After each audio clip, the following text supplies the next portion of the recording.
the Duracks and the Costellos followed the advice of Landsborough, the explorer, and came looking for this good grazing land because of the fact that that period of time there was this land rush that was going there. You know, it was the booming west. And the Duracks and the Costellos pegged all the significant good country, channel country, in this particular area, and basically most of southwest Queensland. And they brought as many of their in-laws as they could with them and invited them up to join them. And Sarah was Patsy's favourite sister, Patsy Durack.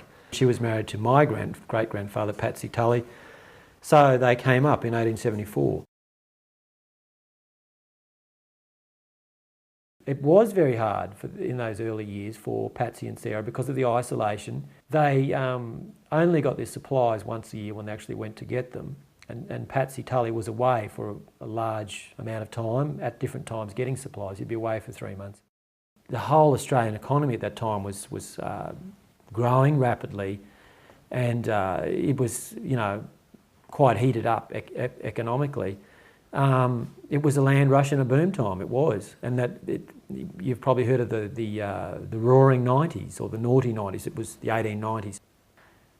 After those years, they saw this place as their home, and then Patsy and Sarah and or many of their children are buried here. So we have our own family cemetery here at Ray.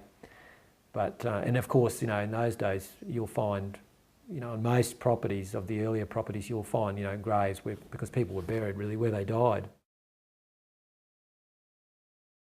The significant key to the family success here in the southwest was the 1900 drought.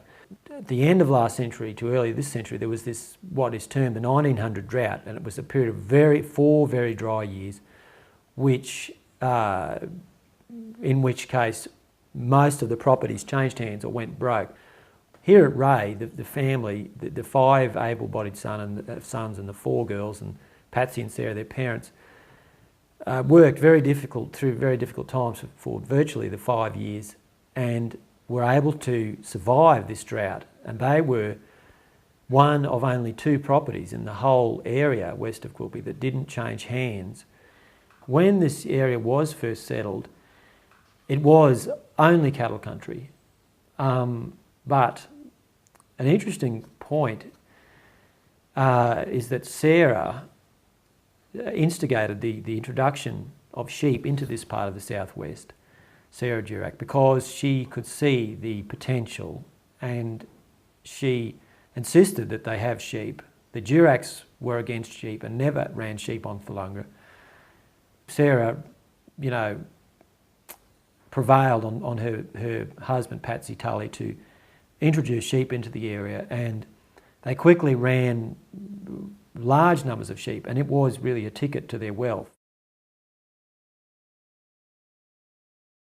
Well, the very first house was just a simple structure on the banks of the creek, but by the early 1880s they had a few near-death experiences with their children, drowning in the waterhole, so they decided to move away from the waterhole, and they were financially looking better, so they were actually able to spend £100 and build this Peasy house, which you see being pulled down behind me, the picture of it.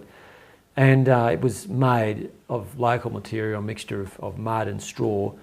One assumes that because she had so much heartache and tragedy in her own life with raising children and her marriage, she, it is said, was against any of her children marrying, and indeed the eldest boy of the sons didn't marry until he was nearly 50. He stayed here and worked, and apparently Sarah would chase away any good-looking suitors that arrived in the area. And it is also true that several of the children married when Sarah was away back in Ireland after this 1900 drought. The old people went back to see the old country, and several of their children then made the most of this opportunity and got married. And Sarah was quite upset about this fact.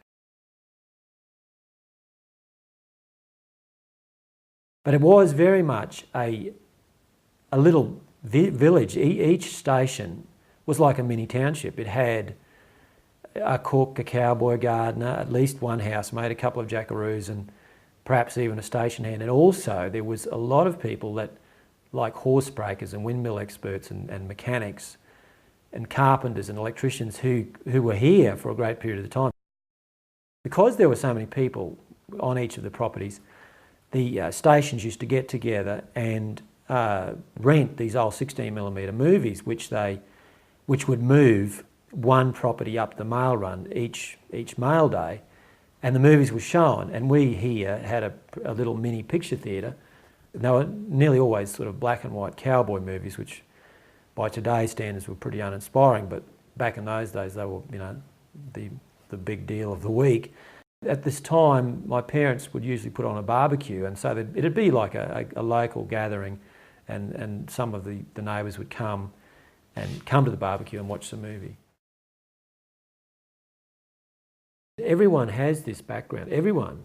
It's just that here we haven't left, so the stories have remained and haven't been lost, and things like photographs and memorabilia hasn't disappeared and been thrown out because, you know, the Tullys have remained here in this place. But you know, I really think that every family has the same story. Really, they do in one way or another. It's just that they've moved.